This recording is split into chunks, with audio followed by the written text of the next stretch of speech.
Hi hello ನಮಸ್ಕಾರ. MLP ಹುಡುಗ YouTube ಚಾನಲ್ಗೆ ಸ್ವಾಗತ ಸುಸ್ವಾಗತ. ಇವತ್ತಿನ ಕ್ಲಾಸ್ನಲ್ಲಿ ಏನು ನೋಡೋಣ ಅಂದ್ರೆ ಬ್ರಹ್ಮ ಸಮಾಜದ ತತ್ವಗಳನ್ನು ತಿಳಿಸಿರಿ. ಬ್ರಹ್ಮ ಸಮಾಜ ಯಾವಾಗ ಸ್ಥಾಪನೆ ಆಯಿತು ಎಂಬುದನ್ನು ನೋಡ್ಬರ್ರಿ.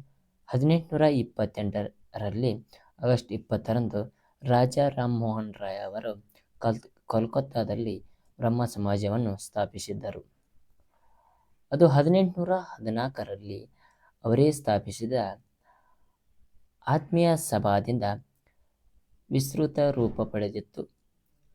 ತದನಂತರ ತಾರಾಚಂದ್ರ ಚಕ್ರವರ್ತಿ ಅದರ ಕಾರ್ಯದರ್ಶಿಗಳಾಗಿದ್ದರು. ಇಲ್ಲಿ ಪ್ರತಿ ಶನಿವಾರ ಧರ್ಮಗೋಷ್ಠಿ ನಡೆಯುತ್ತಿತ್ತು. ದೇವರ ಸಮಾಜ ಎಂದು ಕರೆಯುತ್ತಾರೆ. ಬ್ರಹ್ಮ ಸಮಾಜವನ್ನು ತತ್ವಗಳು ಈ ಕೆಳಗಿನಂತೆ ತಿಳಿಸಲಾಗಿದೆ. ಯಾವ್ಯಾವ ನೋಡಿ ಬರ್ರಿ. ಸೆಕೆಂಡ್ ಒನ್, ಬ್ರಹ್ಮ ಸಮಾಜ ತತ್ವಗಳ ಯಾವ್ಯಾವ? ದೇವರು ಒಬ್ಬನೇ, ಅವನು ಸರ್ವವ್ಯಾಪಿ, ನಿಗುಣ ನಿರಾಕಾರಿ, ದೇವರ ಕೃಪೆ ಇಲ್ಲದೆ ಮುಕ್ತಿ ಅಸಾಧ್ಯ. ಅದು ಉಪನಿಷತ್ತುಗಳ ಏಕರೂಪವಾಗಿದೆ ಎಂಬುದನ್ನು ಒಪ್ಪಿಕೊಂಡಿತು. ಸೆಕೆಂಡ್ ಒನ್, ಬ್ರಹ್ಮ ಸಮಾಜವು ವಿಗ್ರಹ ಪೂಜೆಗಳನ್ನು ನಿರಾಕರಿಸುತ್ತಿದ್ದರು. ಬಹು ಜನರು ಈಶ್ವರನತೆಯನ್ನು ಖಂಡಿಸುತ್ತಿದ್ದರು ಮತ್ತು ಅದನ್ನು ಬೆಂಬಲಿಸುತ್ತಿದ್ದರು ಮತ್ತು ಪುರೋಹಿತ ಶಾಸ್ತ್ರಿಯನ್ನು ಖಂಡಿಸಿದರು. ಕೆಲವು ಜನರು ಮಾನವರೆಲ್ಲ ಸರಿ ಸಮಾನರು, ಸೋದರರು ಎಂದು ಹೇಳುತ್ತಿದ್ದರು. ಅವರು ಎಲ್ಲ ಧರ್ಮಗಳು ಮತ್ತು ಧರ್ಮ ಗ್ರಂಥಗಳನ್ನು ಒಂದೇ ಎಂದು ಹೇಳಿದರು. ಆ ಧರ್ಮವನ್ನು ಅವರು ಗೌರವಿಸುತ್ತಿದ್ದರು ಹಾಗೂ ಬ್ರಹ್ಮ ಸಮಾಜವನ್ನು ವಿಶ್ವ ಸಹೋದರತೆಯನ್ನು ಎತ್ತಿ ಹಿಡಿಯುತ್ತಿತ್ತು. ಸ್ತ್ರೀ ಪುರುಷರ ನಡುವೆ ಸಮಾನತೆಯ ಒತ್ತಿ ಹೇಳಿತು ಎಂಬುದನ್ನು ನಾವು ಇಲ್ಲಿ ನೋಡ್ಬೋದ್ರಿ. ಈ ಬ್ರಹ್ಮ ಸಮಾಜದ ತತ್ವಗಳಲ್ಲಿ ಮೂಢನಂಬಿಕೆ, ಬಾಲ್ಯ ವಿವಾಹ, ಜಾತಿ ಪದ್ಧತಿ, ಸತಿ ಪದ್ಧತಿ, ಕಂದಾಚಾರಗಳನ್ನು ಬ್ರಹ್ಮ ಸಮಾಜ ಖಂಡಿಸಿತ್ತು. ಇವುಗಳನ್ನು ಬ್ರಹ್ಮ ಸಮಾಜ ಏನು ಮಾಡ್ತು ಅಂದರೆ ಖಂಡಿಸಿತ್ತು. ಯಾವ್ಯಾವಂದ್ರೆ ಮೂಢನಂಬಿಕೆ ಖಂಡಿಸಿತ್ತು, ಬಾಲ್ಯ ವಿವಾಹ, ಜಾತಿ ಪದ್ಧತಿ ಮತ್ತು ಸತಿ ಪದ್ಧತಿಗಳ ಕಂದಾಚಾರಗಳನ್ನು ಬ್ರಹ್ಮ ಸಮಾಜವು ಖಂಡಿಸಿತ್ತು ಎಂಬುದನ್ನು ನಾವು ತಿಳಿಯಬಹುದು. ತದನಂತರ ಏನು ಹೇಳ್ತಾರೆ, ಬ್ರಹ್ಮ ಸಮಾಜ ತತ್ವಗಳಲ್ಲಿ ಇಂಗ್ಲಿಷ್ ಶಿಕ್ಷಣವನ್ನು ಪ್ರತಿಪಾದಿಸಿದ್ದರು. ಪಾಶ್ಚಾತ್ಯ ಚಿಂತನೆಯನ್ನು ನಂಬಿಕೆಯನ್ನು ಹೊಂದುತ್ತಿದ್ದರು ಎಂಬುದನ್ನು ತಿಳಿಯಬಹುದು. ತದನಂತರ ಅರ್ಥವಿಲ್ಲದ ಆಚರಣೆಗಳನ್ನು, ಯಜ್ಞ ಯಾಗಗಳನ್ನು, ಅತಿಯಾದ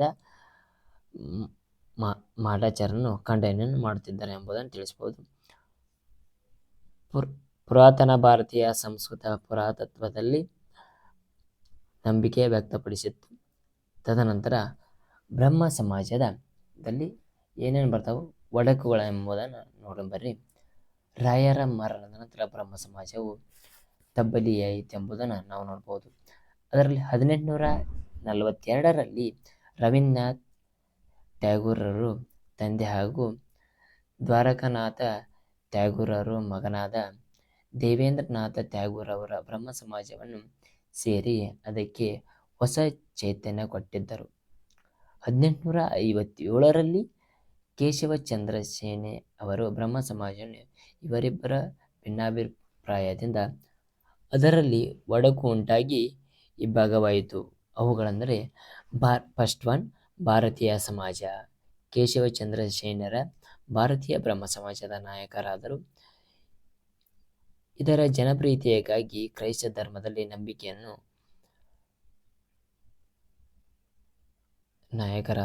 ಇದರ ಜನಪ್ರಿಯತೆಗಾಗಿ ಸುಲಭ ಸಮಾಚಾರ ಎಂಬ ಪತ್ರಿಕೆಯನ್ನು ಆರಂಭಿಸಿದರು. ಯಾವುದ್ರಿ?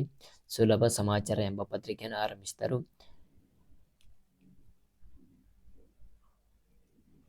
ಕ್ರೈಸ್ತ ಧರ್ಮದಲ್ಲಿ ನಂಬಿಕೆಯನ್ನು ಹೊಂದಿದ ಅವರ ಸ್ತ್ರೀ ಶಿಕ್ಷಣ, ವಿಧವಾ ವಿವಾಹ, ಅಂತರ್ಜಾತಿ ವಿವಾಹದ ಮತ್ತು ಕಾರ್ಮಿಕರ ಪರ ಹೋರಾಡಿದರು. ಸ್ವಂತ ತನ್ನ ಮಗನಿಗೆ ವಿಧವೆಯನ್ನು ವಿವಾಹ ಮಾಡಿ ಮಾದರಿಯಾದರು. ಸೆಕೆಂಡ್, ಆದಿ ಬ್ರಹ್ಮ ಸಮಾಜ. ಮಹರ್ಷಿ ದೇವೇಂದ್ರವರು ಆದಿ ಬ್ರಹ್ಮ ಸಮಾಜವನ್ನು ನಾಯಕರಾದರು. ತತ್ವ ಬೋಧಿಸಿ ಸಂಭಾವ ಮೂಲಕ ಸ್ತ್ರೀ ಶಿಕ್ಷಣ, ವಿಧವಾ ವಿವಾಹಗಳ ಪರ ಹೋರಾಡಿದರು ಎಂಬುದನ್ನು ತಿಳಿಯಬಹುದು. ಬಹುಪತಿತ್ವ, ಬಾಲ್ಯ ವಿವಾಹ ವಿರುದ್ಧ ಸಮರ ಸಾರಿದರು. ರಾಜನಾರಾಯಣ ಬೋಸ್ರವರು ನಾಯಕರಾದರು ಎಂಬುದನ್ನು ತಿಳಿಯಬಹುದು.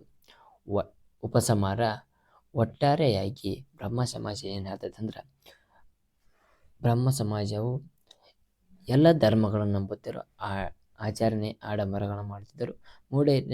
ಮೂಢನಂಬಿಕೆಗಳನ್ನು ಅವರು ನಂಬುತ್ತಿರಲಿಲ್ಲ ಎಂಬುದನ್ನು ಹೇಳ್ತೈತಿ. ಇದು ಬ್ರಹ್ಮ ಸಮಾಜ ಸ್ಥಾಪನೆಯಾದ ಅದರ ತತ್ವ ಏನೈತೆ ಎಂಬುದನ್ನು ನಾವು ಇವತ್ತಿನ ಕ್ಲಾಸಿನ ನೋಡಿ. Thank you. ಹೊಸ ವಿಡಿಯೋ ಆಗಿ ಹಾಗೂ ನಮ್ಮ ಈ ವಿಡಿಯೋ ಯಾರು ನೋಡ್ತಿದ್ದಾರೆ ಅವರು ಸಬ್ಸ್ಕ್ರೈಬ್ ಮಾಡಿರಿ. Thank you all.